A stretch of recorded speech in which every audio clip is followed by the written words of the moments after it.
Buenas tardes, hoy es el segundo video de esta serie que comienza sobre el mito del nacimiento del quinto sol en Teotihuacán. Teotihuacán es un lugar cerca de la Ciudad de México donde se encuentra la pirámide del Sol y de la Luna. Son pirámides muy conocidas por todos aquí en México y en otros lugares del mundo.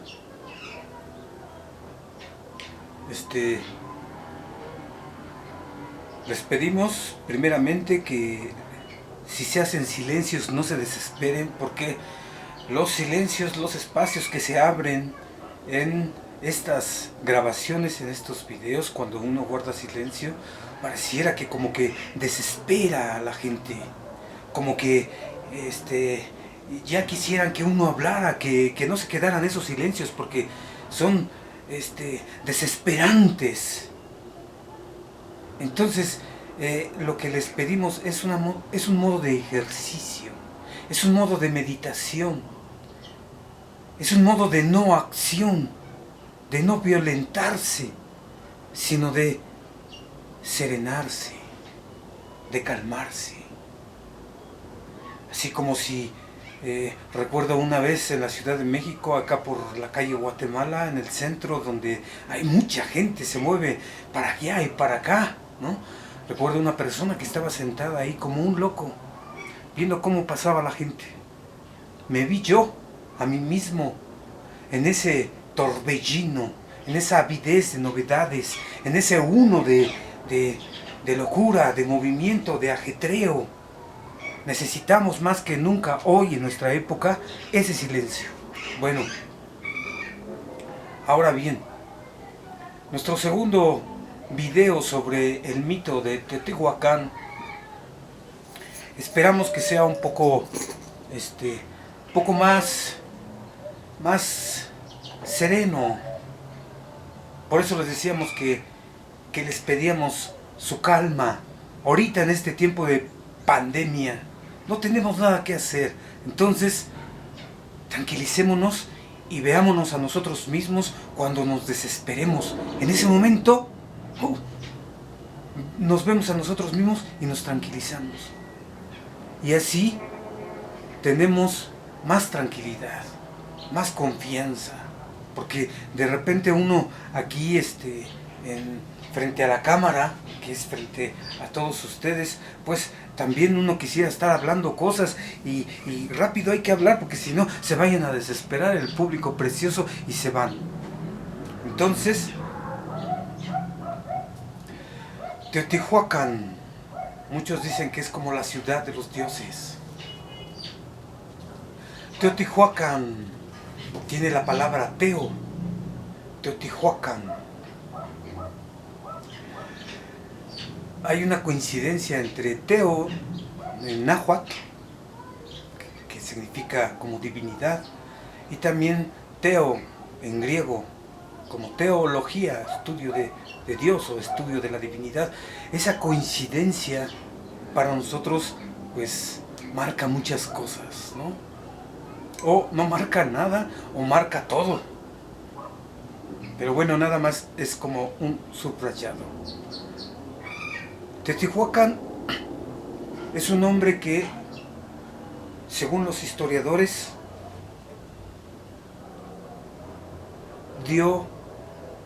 dieron los mexicas. Teotihuacán es un nombre que dieron los mexicas a ese lugar. Pero ese nombre que se les dio no es un nombre arbitrario, así como que hay que llamarle Teotihuacán. No. Muchos dicen, bueno, en la academia, por ejemplo aquí en la UNAM, nos han enseñado que ha habido distintos tiempos que se entrelazan, que se juntan, que se regresan. Le llaman, por ejemplo, también como en la estructura o en el modo de referir a los clásicos griegos, ¿no? Está el preclásico, clásico, posclásico. Pues aquí también lo han organizado así nuestra academia de aquí de la UNAM, Universidad Nacional Autónoma de México. En la Facultad de Filosofía está la Facultad de Historia, y ahí hay muy grandes historiadores, muy buenos historiadores. Bueno, como les decía, nos enseñan el preclásico, es, digamos, antes de la era cristiana. El clásico es estos tiempos de Teotihuacán. El posclásico, pues ya es,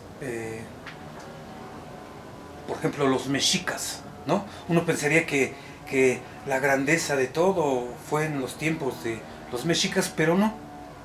Según los historiadores, fue en los tiempos de Teotihuacán. Teotihuacán, la ciudad de los dioses, en su tiempo fue habitada por muchas comunidades de distintos lados de aquí, de lo que después conocimos como la Náhuac. Ahí en Teotihuacán había como comunidades mayas, comunidades totonacas, comunidades de diferentes, ¿no?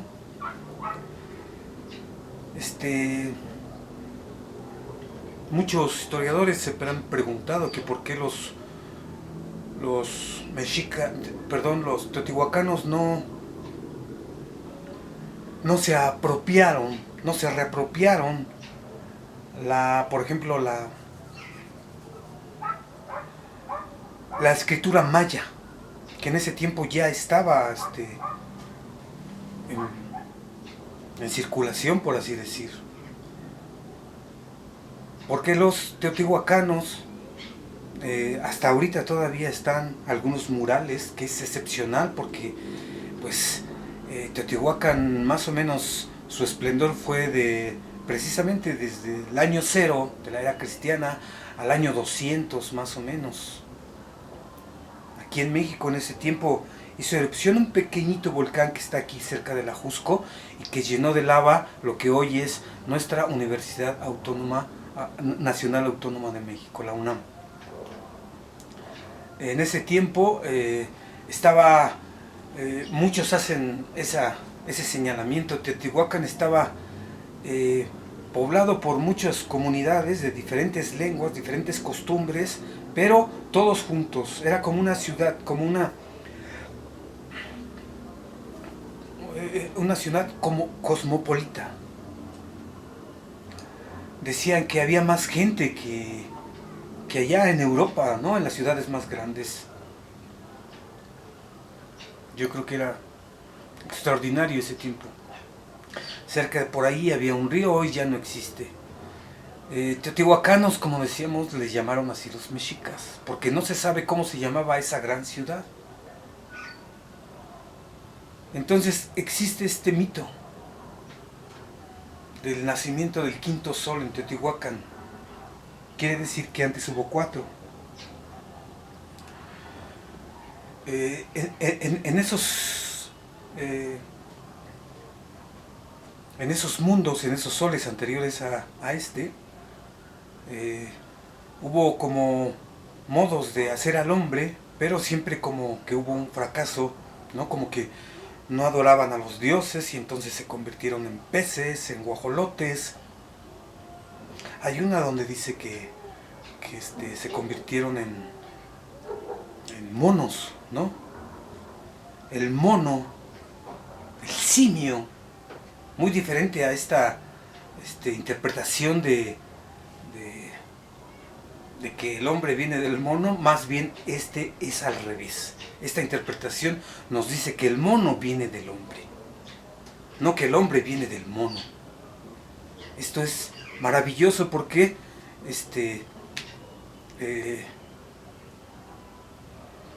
digamos, el hombre tiene otra naturaleza, ¿no? Nosotros no venimos del mono. Creo que esa interpretación de Darwin creo que es muy criticada por Alexander Humboldt, que anduvo por acá, por estas tierras, y que conoció la Coatlicue y conoció el calendario azteca, como se conoce. Él decía así como que no hay el peor mal que esa interpretación de que venimos del mono.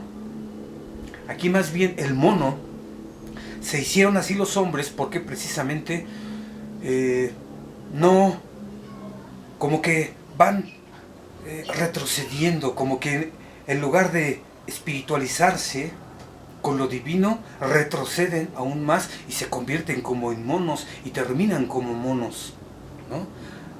Quizás por eso cuando llegaron aquí los españoles y veían cómo su corazón se animaba y se ponían como monos, cuando veían el oro, decían, se ponen como monos, como puercos, como pizome, puercos de la tierra, decían en esa descripción de los españoles cuando los veían todos locos, enfermos, como los mismos españoles se decían a sí mismos, porque decían que el oro era su única medicina que los podía curar.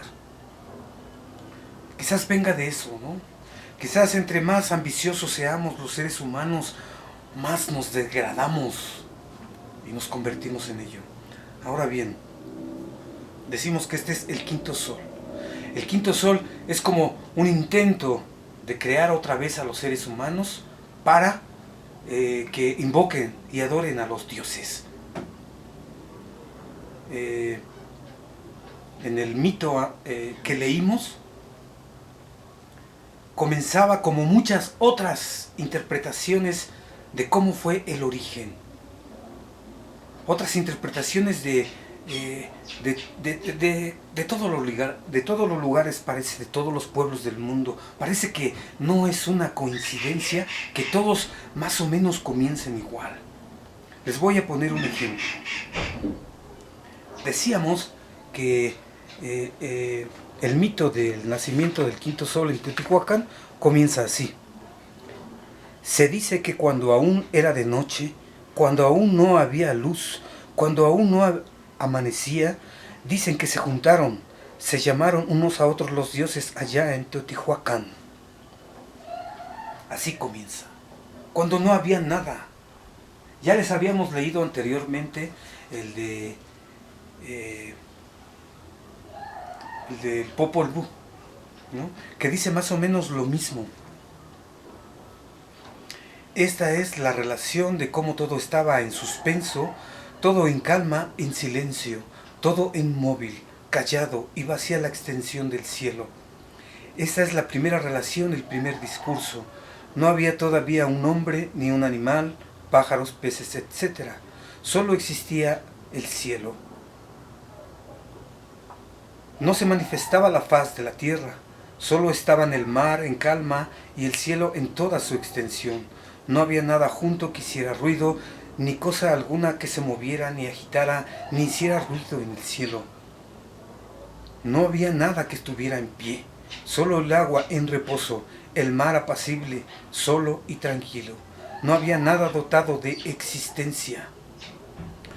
Solamente había inmovilidad y silencio en la oscuridad, en la noche. ¿Ven cómo es parecido este mito al mito de Teotihuacán? Y no solo esto es conforme a como dicen los estudiosos Mesoamérica. Pero vamos a leer este otro que también es un hermoso libro. Hesíodo, la Teogonía. Son también es poesía originaria. Dice más o menos lo mismo. Dice Hesíodo en su canto.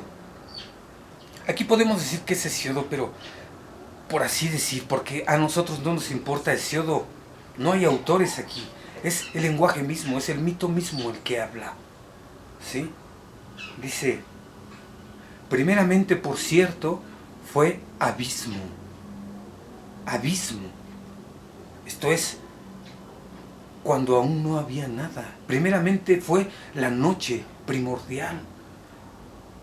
Cuando aún era de noche, cuando todo estaba en calma, cuando todo estaba en silencio. Esto significa, primeramente, por cierto, fue abismo, y después la tierra, Gea, de amplio seno, cimiento siempre seguro de todo inmortal, que habita la cumbre del Olimpo nevoso y Tártaro oscuro al fondo de la tierra de anchos caminos, y Eros, que entre los inmortales dioses bellísimo, que desata los miembros y de todos los dioses y hombres domeña la mente y la voluntad prudente en el pecho. Eros, el más antiguo de los dioses. Esto es, digamos por así decir, la Biblia de los antiguos griegos, o una de las Biblias. Y para ponerle otro ejemplo de cómo comienza todo, está este libro que pocos conocen, como que muchos han oído hablar de él, pero es la Santa Biblia. Es la Biblia. Casi la mayoría no la ha leído. Se dice que se va a misa, se dice que se sigue la Biblia, pero la mayoría como que cuando la lee le da sueño. Todo lo que lee le da sueño. Es difícil leer estas cosas. Y así también la Biblia empieza como esta. Este texto fue también revelado a Moisés. Bueno, aquí están los dos, el primero y el segundo testamento, pero también dice lo mismo en el Génesis. Se dice: y la tierra desordenada y vacía y las tinieblas estaban sobre la faz del abismo. ¿Ya ven cómo es lo mismo? El asunto es que nos cuesta un poco de trabajo comprenderlo, porque siempre decimos, el origen de todo es Dios. Como aquí se dice, en el principio creó Dios los cielos y la tierra. Pues sí, pero el principio de todo son las tinieblas, como se dice, ¿no? En esas tinieblas se hallaba Dios. No había sol. ¿Sí? En 7 días Dios creó el Génesis. Que se haga la luz, que se haga la noche, que se haga la tarde, etc. Que se abran las aguas. Es muy parecido a todos estos mitos. Pero cada pueblo tiene su origen y su mito, ¿no? Esta Biblia, pues es la Biblia de los judíos. El pueblo de los judíos y su Dios, Yahvé, Elí, Jehová. Después, pues como todos sabemos, ese Dios devino el Dios occidental, el Papa, el Vaticano, el cristianismo, y la Inquisición, nuestros pecados, todo lo que nosotros somos, por así decirlo. Algo importante que hay que decir aquí es que en el principio de todo fue abismo, como dice aquí Hesíodo. Y ahí, precisamente, como dice aquí en el Génesis, a ver. Y el Espíritu de Dios se movía sobre la faz de las aguas. Ahí en el abismo se movía. Pero es algo muy parecido a lo que se dice en el Popol Vuh, cuando se dice que solo el Creador, los progenitores estaban en el agua rodeados de claridad, estaban ocultos bajo plumas verdes y azules. Gucumax creo que es una advocación de Quetzalcóatl. Pero bueno, se hallaban allí, ¿no? Cuando todo estaba callado, cuando era cuando era la noche primordial, ¿no? Todo estaba en silencio, en la oscuridad, en la noche. Solo los dioses estaban ahí, en el agua, rodeados de claridad, estaban ocultos. Igual, el Dios de los judíos estaba ahí en las tinieblas, ¿sí? El Espíritu de Dios se movía sobre la faz de las aguas. Su Espíritu estaba ahí oculto, no había luz. Podemos decir es la luz de Dios. Pues aquí también en el Popol Vuh se dice es la luz. Estaban rodeados de claridad, ocultos, ahí en el abismo, en las aguas, inmóviles, no había ruido, no había nada. Sin embargo, como decíamos en el otro video, decíamos algo así como que muchos se preguntarán, esto les hace mucho ruido. Bueno, a todos. Si se dice que no había nada, ¿cómo es que ahí estaba Dios? Si se dice que no había nada, ¿cómo es que dice que estaba el agua? El mar.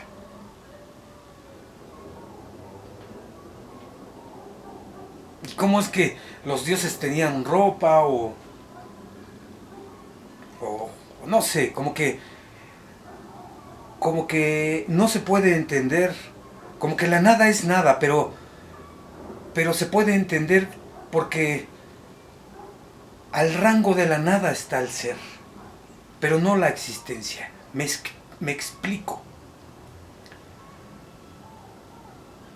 Los dioses son en la nada.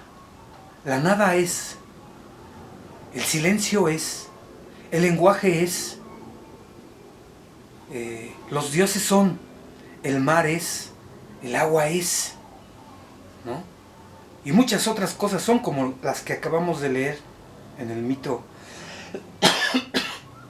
perdón, del nacimiento del quinto sol en Teotihuacán. Las cosas son pero no existen. Existe. La existencia solo se remite al ser humano. La existencia está remitida a lo que aquí en Mesoamérica, no me gusta llamarle Mesoamérica, le voy a llamar el Anáhuac o el Semanáhuac. Junto al agua.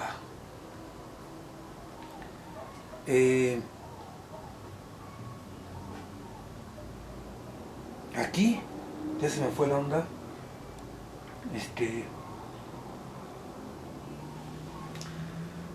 Los dioses estaban ahí, son pero no existen. Entonces, como decíamos, la existencia solo se remite al Masehual.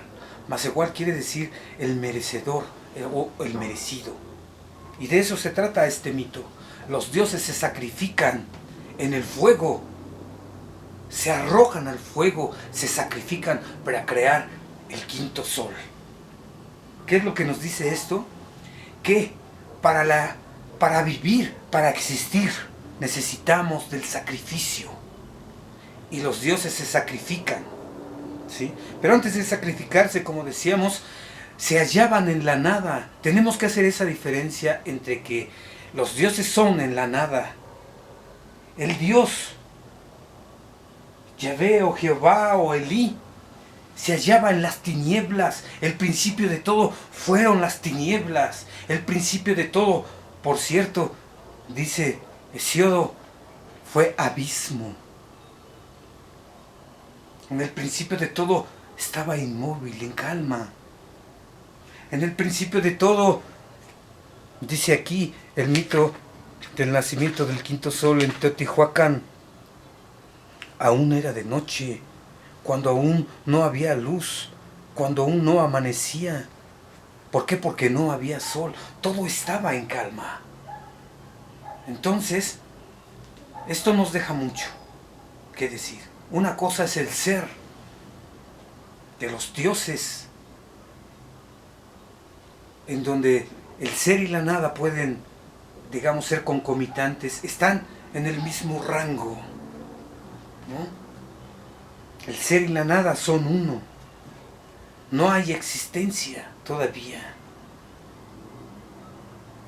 Hasta que surge el sol y ilumina las cosas, las descubre,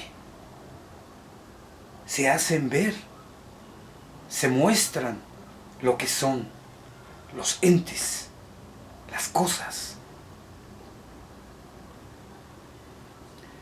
Este mito como decíamos, obliga, hace necesaria, exige el sacrificio. El sacrificio es una manera de morir para vivir. Sin sacrificio no se hace nada. Entonces, se dice que los dioses se reunieron, como en todos estos mitos, ¿no? Dios estaba ahí. Aquí es su único Dios. Como que no hay otros dioses, aunque ya después Dios tiene un hijo que se llama Lucifer y luego tiene otro hijo que se llama Jesús. Y parece que esos también forman como entre que hijos de Dios, dioses, semidioses, y luego aparte otros que son como la Virgen María, y luego otros que tampoco son dioses, pero son santos, como Pedro, ¿no? La primera piedra de la iglesia que se hizo aquí en el Vaticano, en Italia. ¿Sí? Esos hombres que se parecerán mucho también a estas figuras como Tecusitecatl, ¿no? Que tiene miedo, y los apóstoles también, cuando se les pregunta por Jesús, pues no sé cuántas veces canta el gallo, pero Pedro niega a Jesús, y sobre ese tipo de hombres se funda la iglesia. Pero bueno, ya lo veremos en su momento. Ahorita vamos a ir punto por punto.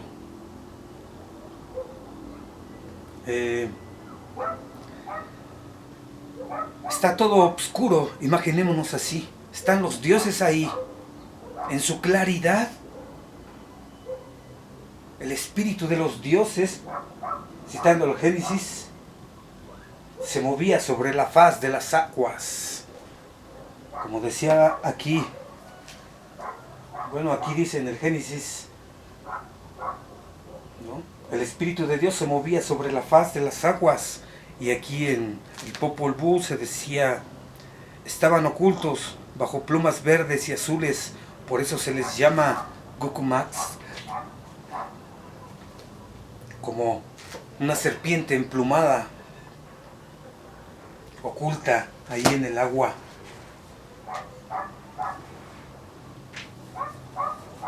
Estaban ahí los dioses ocultos,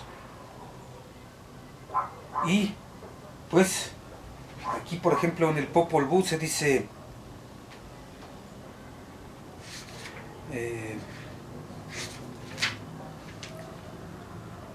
no se desesperen, cáchense a sí mismos, sorpréndanse a sí mismos, desesperados, en estos silencios incómodos de pandemia. Entonces se manifestó con claridad mientras meditaban, que cuando amaneciera debía aparecer el hombre. Entonces dispusieron la creación y crecimiento de los árboles, etc. La creación del hombre. Se juntaron los dioses también ahí, ¿no? ¿Sí? Hablaron entre sí, hablaron consultando entre sí y meditando. Se pusieron de acuerdo, juntaron sus palabras y su pensamiento para ver cómo le iban a hacer para esta nueva fundación. Bueno, esta nueva creación, más bien. Y esto es en el Popol Vuh. Y acá en el nacimiento del quinto sol en Teotihuacán es más o menos lo mismo, ¿no? Hay un concilio de dioses. Dice, venid, oh dioses, ¿quién tomará sobre sí? ¿Quién llevará a cuestas? ¿Quién alumbrará? ¿Quién hará amanecer? Y esto es necesario, el sol, porque si no, no hay vida, no hay nada. Hay que hacer el sol. Aquí en el Génesis no se ve que el Dios se sacrifique, ¿verdad? Hasta el Segundo Testamento es cuando se dice que por el sacrificio Jesús de Nazaret salva a la humanidad, salva a su pueblo judío. que los mismos judíos fueron los que le dieron gran. Bueno, fue el hombre. El hombre mató al Dios, porque ya no lo reconocen, no reconocen a Jesús como Hijo de Dios y lo matan. Pero bueno, como decíamos, se reúnen los dioses y hacen necesario, digamos, ¿cómo le van a hacer para hacer surgir el sol?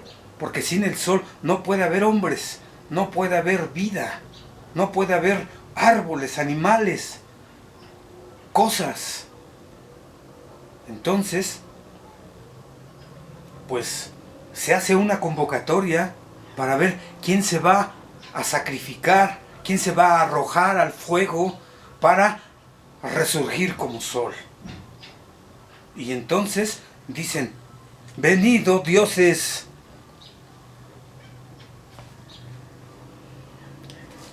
¿quién tomará sobre sí? ¿Quién hará? ¿Quién alumbrará? Perdón. Y entonces uno levantó la mano. Bueno, dijo: oh dioses, en verdad yo seré. Esto es importante.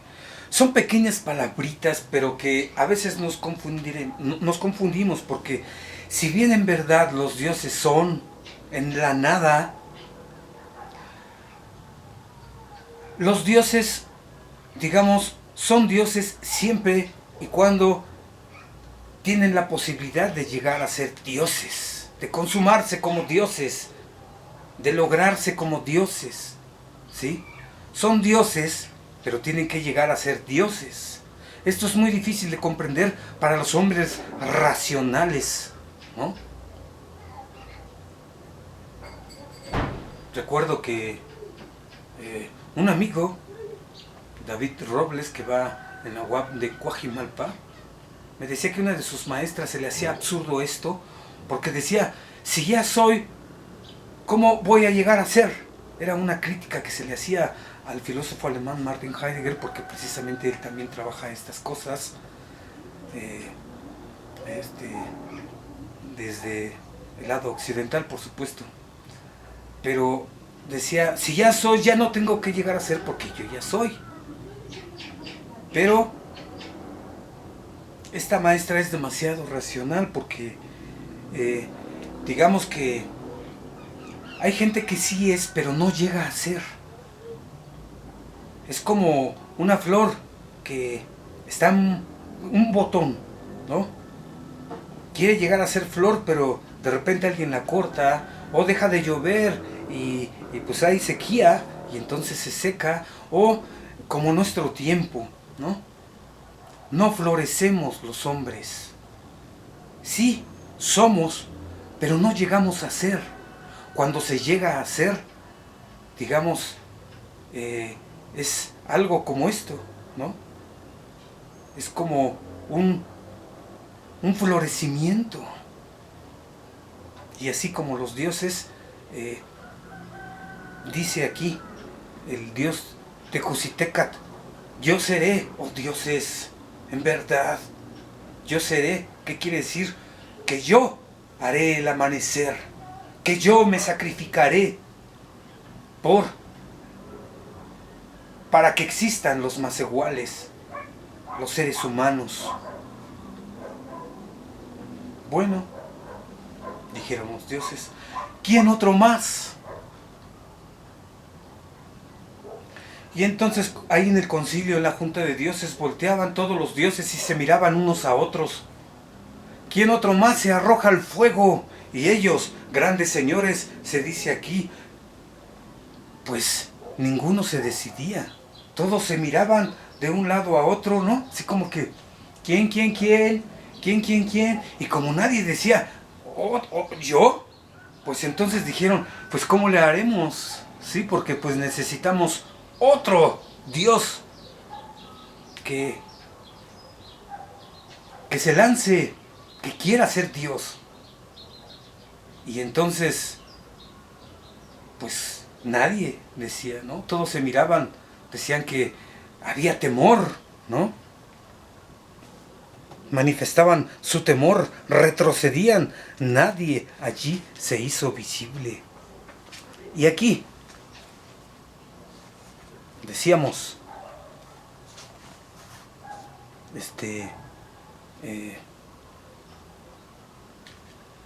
había un Dios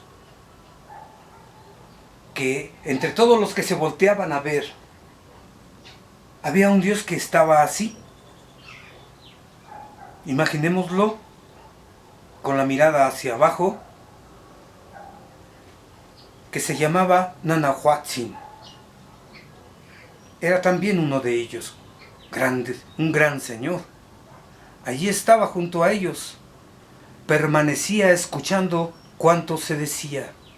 Entonces los dioses se dirigieron a él, ¿no? Se dirigieron a él, ¿por qué? Porque él no volteaba de un lugar a otro, sino que solamente permanecía escuchando. Escuchaba cuanto se decía.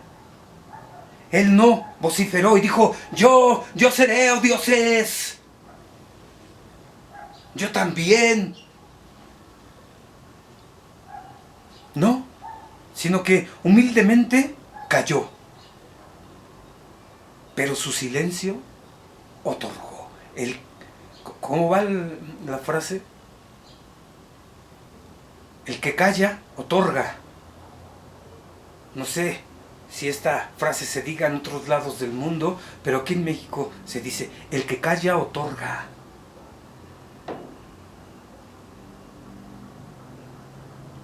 Y pues él calló. Humildemente no dijo nada. Humildemente escuchaba cuanto se decía. Él ya se estaba preparando. Él ya se había decidido. Él quería llegar a ser. Pero era humilde el Dios. Nanahuatzin quiere decir Dios buboso. Tenía llagas en su cuerpo. No sé por qué. El Tecuciteca quiere decir algo así como el Dios caracol. Y Nanahuatzin, el Dios buboso. Llagas horribles. Digamos, este Dios era feo, por así decir, ¿no? El otro Dios caracol era un Dios hermoso y precioso que, como hemos narrado, pues se ha visto, ¿no? Entonces los dioses, como él no volteaba, dijeron, tú serás, oh Nanahuatzin. Perdón. Tú serás. Si ya es, puedes llegar a ser lo que ya es.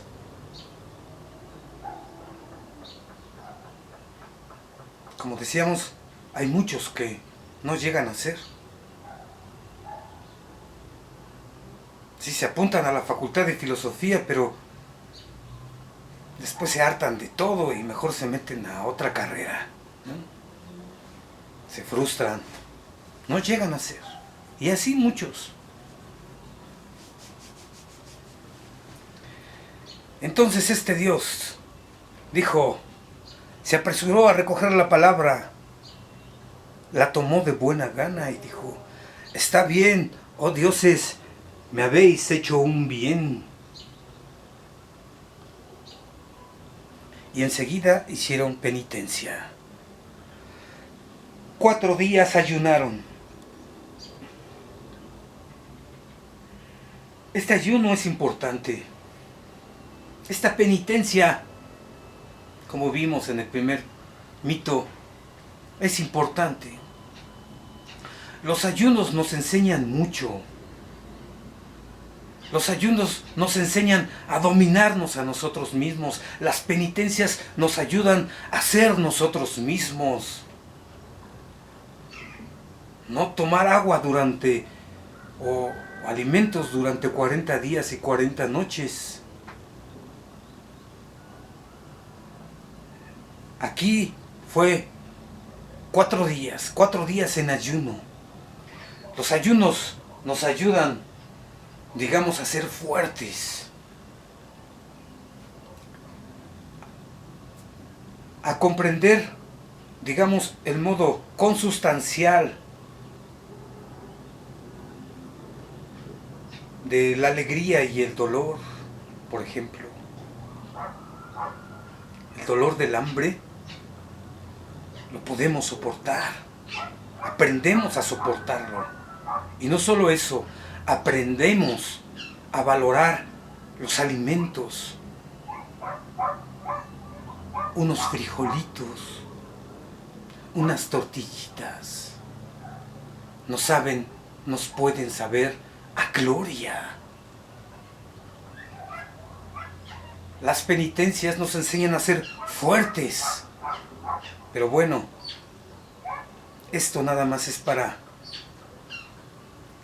ayudar a comprender. Todo aquello con que el dios caracol Tecocistecat hacía penitencia era precioso. Lo vimos. Su copal, su incienso, todo esto era, pues, plumas de quetzal, coral, turquesa, etcétera. Y con Anahuatzin, pues, todo era muy sencillo. Solamente eran ocote, solamente eran bolas, barbas de ocote, espinas de maguey, cosas sencillas, ¿no? Esto es lo que nos enseña, ¿no? Que para hacer penitencia a lo misterioso, a lo indescriptible, a lo invisible, a lo impalpable, a lo inaparente, no se necesitan grandes cosas. Lo único que se necesita es, y lo vamos a ver más adelante. Entonces, cada uno hizo su penitencia, terminaron de hacer su penitencia 4 noches, el número 4, los 4 rumbos del mundo. El número 4 es muy recurrente en estos textos, siempre se está asomando. 400, quiere decir muchos. 4 es un número especial. 4 noches hicieron penitencia. Y luego dice, bueno, se prepararon los dioses cuando ya se acercaba la medianoche. Los vistieron a cada uno hermoso, como es el dios caracol, ¿no? Su turquesa, sus plumas. Imaginémonos a Tecocistecat muy hermoso, muy resplandeciente el dios. Y Nanahuatzin, pues muy pobre, con sus bubas y realmente, yo creo, hasta feo, ¿no? Digamos, silencioso, como que decimos, ay, como que este no dice nada, pero vamos a ver que las apariencias, como vimos en el mito pasado, las apariencias engañan. Cuando se acercó la medianoche, todos los dioses vinieron a quedar alrededor del fogón, porque también se encendió el fogón 4 noches. Estuvo ardiendo el fogón, que le llamaron roca divina. ¿Por qué? No sé.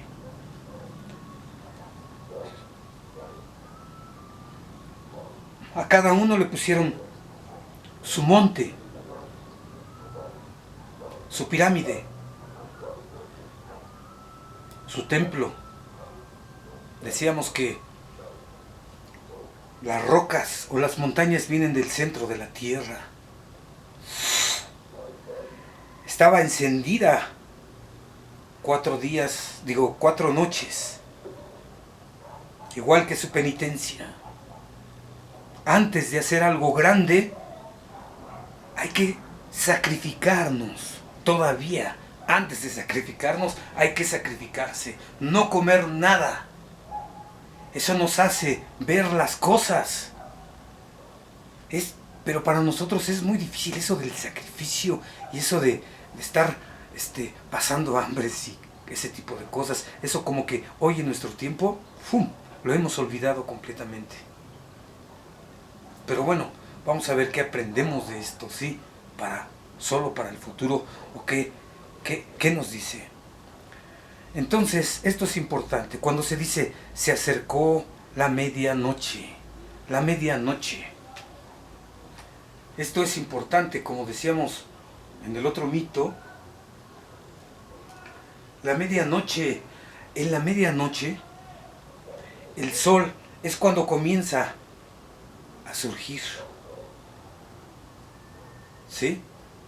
El amanecer, eso es como de madrugada. El sol, después de las 12 de la noche, ya es la 1 de la mañana, pero está oscuro, es en la madrugada. En la medianoche el sol apenas va a subir, va a subir, va a subir, de tal manera que ya como a las, cuando comienza a amanecer, 5:30, 6, 7, empieza a clarearse el mundo. Pero a medianoche, se acercó la medianoche y todos los dioses vinieron a quedar alrededor del fogón, que así se llama roca divina, donde por 4 días había ardido el fuego. Por ambas partes se pusieron en fila los dioses. En medio dejaron de pie a los dos llamados Tecocitecat y Nanahuatzin. Los pusieron con el rostro vuelto, los dejaron con el rostro hacia donde estaba el fogón. Enseguida hablaron los dioses, dijeron a Tecocitecat: esto es importante. ¡Ten valor, oh Tecocitecat! ¡Lánzate! ¡Arrójate al fuego!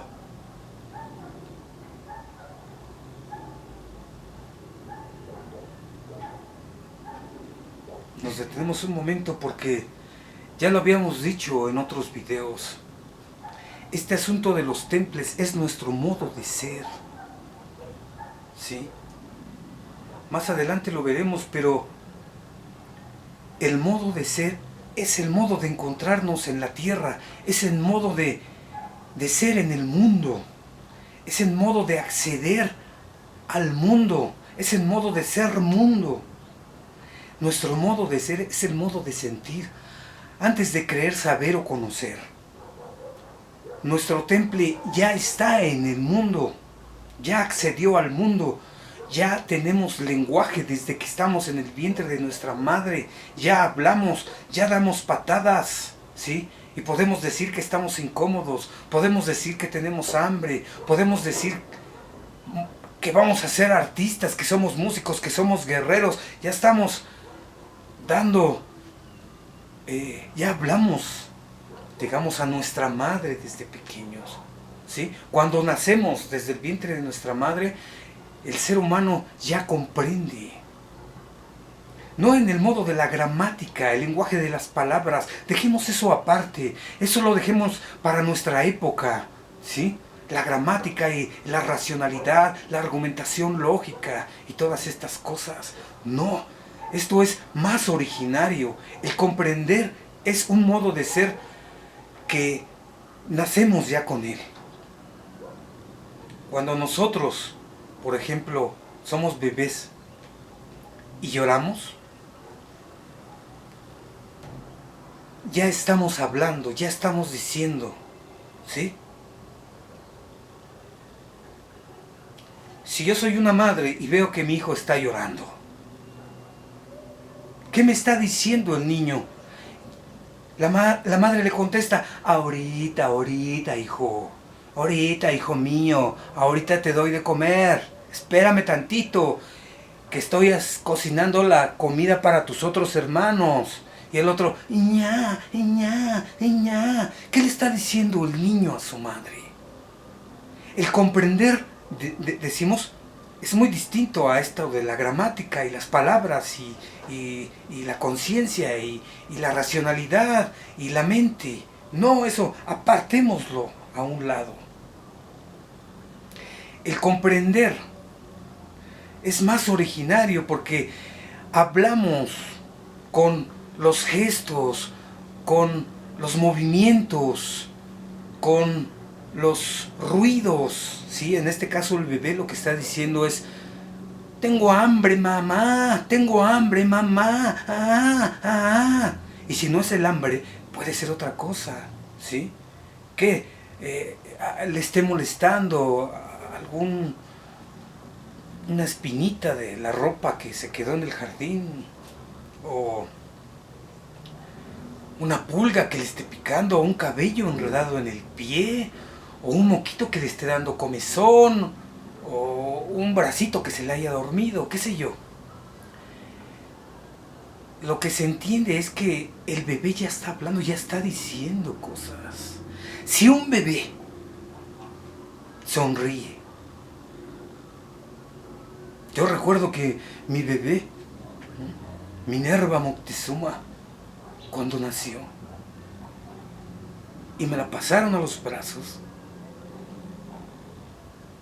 sonrió como un milagro. Cuando un niño te sonríe, ¿qué te está diciendo?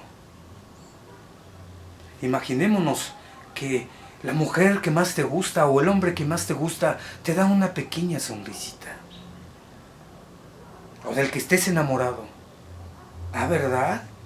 ¿Qué te está diciendo? No te dijo ninguna palabra, no te dijo un argumento, no fue algo lógico, no fue nada de esas cosas. Es algo que comprendemos. El comprender no es lógico. Es eso, es un modo de comprender. Una sonrisita, si el bebé te dice, te sonríe, te está diciendo que está contento, que está feliz. Y ríe. Los bebés luego se están riendo. Dices, ¿qué onda? Pues, ¿qué estarán soñando? ¿O qué? ¿Qué pasa? Como Huitzilopochtli ya es otra cosa, pero ya desde el vientre, de alguna manera somos, ¿sí? Nuestro origen es precisamente las tinieblas, el silencio, la calma, la inmovilidad. Perdón. Estábamos en esto de que le dijeron a Tecocitecatl: ten valor. Esta parece una frase, una sentencia. Arrójate al fuego. El valor es lo que precisamente es nuestro modo de estar templado, es nuestro modo de ser, es nuestro modo de comprender, es el modo como te la hallas, ¿sí? Para los que dicen yo seré, para los que quieren ser, para los que tienen arrojo. Ese es su modo de ser. Y ese es su modo como comprenden todo el mundo. El modo de ver a las cosas. El modo de ser con el mundo, de ser con los dioses, de ser con los otros, de ser con todo. El modo de estar templado. Es el modo como implica lo templante, lo que te templa. ¿Sí? Que en este caso es, pues, lo desconocido. Ahora bien, arrójate al fuego. Es una sentencia hermosa. ¿Sí? Ese es así como cuando alguien te gusta y dices, arrójate, llégale, háblale, cántale una canción. Pero, ¿qué pasó? Sin tardanza fue Tecocitecatl a arrojarse al fuego. Ahí estaba enfrente. Imaginémonos un fogón enorme. Grande. Pero cuando alcanzó el ardor del fuego, cuando le alcanzó el ardor del fuego, no pudo resistirlo. No le fue soportable. No le fue tolerable. Excesivamente había estado ardiendo el fogón, se había hecho un fuego que abrasaba. Bien había ardido y ardido el fuego. aquí se nos dice algo importante que tiene que ver con nuestro modo de ser templado. ¿Cómo estamos templados? ¿Cómo somos? El modo de estar templado es nuestro ser. ¿Cómo es nuestro ser? Y aquí le dijeron, ten valor, arrójate. Pero no pudo resistirlo, no pudo soportarlo, no pudo tolerarlo. Por ello, solo vino a tener miedo. Vino a quedar separado. Vino a volver hacia atrás. Vino a retroceder. Yo llego y digo, yo seré, oh dioses. Yo vengo a retroceder. Yo vengo a quedarme parado. Yo vengo a volver hacia atrás. ¿A qué veniste, pues? Dice, una vez más fue a intentarlo. Todas sus fuerzas tomó para arrojarse, para entregarse al fuego, pero no pudo atreverse. Cuando ya se acercó al reverberante calor, solo vino a salir de regreso, solo vino a huir. No tuvo valor. Esto es de suma importancia, porque de estos dos mitos, vamos a internarnos a la historia de los mexicas y verán que sobre esto, trata todo. De tal manera que la historia será más comprensible. Comprensible no en el modo racional como decíamos. Consciente, que tiene que ver con una mente, que tiene que ver con un yo, con una conciencia, con la razón. No, hagamos todo eso a un lado. Esto es pensamiento poético. Así le llama Martin Heidegger, el filósofo alemán. Le dijo, 4 veces de atrevimiento así lo hizo. Fue a intentarlo, solo que no pudo arrojarse en el fuego. El compromiso era solo de intentarlo allí 4 veces. Es como si los dioses, en lugar de decirles, ¿quién hará el amanecer?, le hubieran dicho, ¿quién vendrá a intentarlo 4 veces? Y él, todo hermoso y pomposo, dijera, yo seré, oh dioses. Y efectivamente, solo vino a intentarlo allí 4 veces. Ya 4 veces, imagínense. 1, 2, 3, 4. Ya. Ya.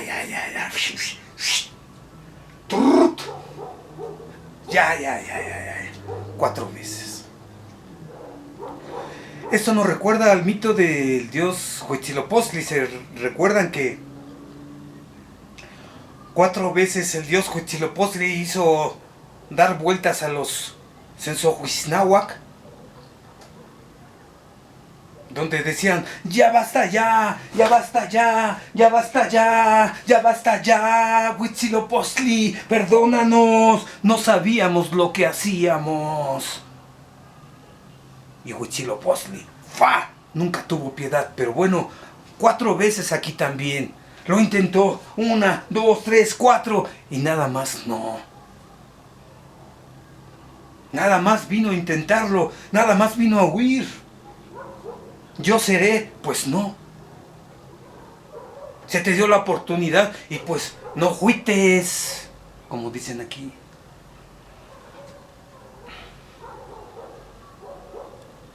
Yo seré.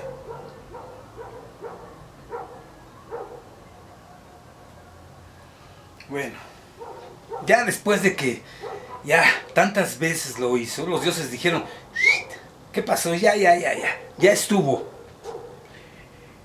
Y cuando hubo intentado 4 veces, entonces ya así exclamaron, dijeron los dioses a Nanahuatzin, ahora tú, Nanahuatzin, que sea. Y Nanahuatzin de una vez vino a tener valor, vino a concluir la cosa, hizo fuerte su corazón, cerró los ojos para no tener miedo. no se detuvo, una y otra vez no vaciló, no regresó, pronto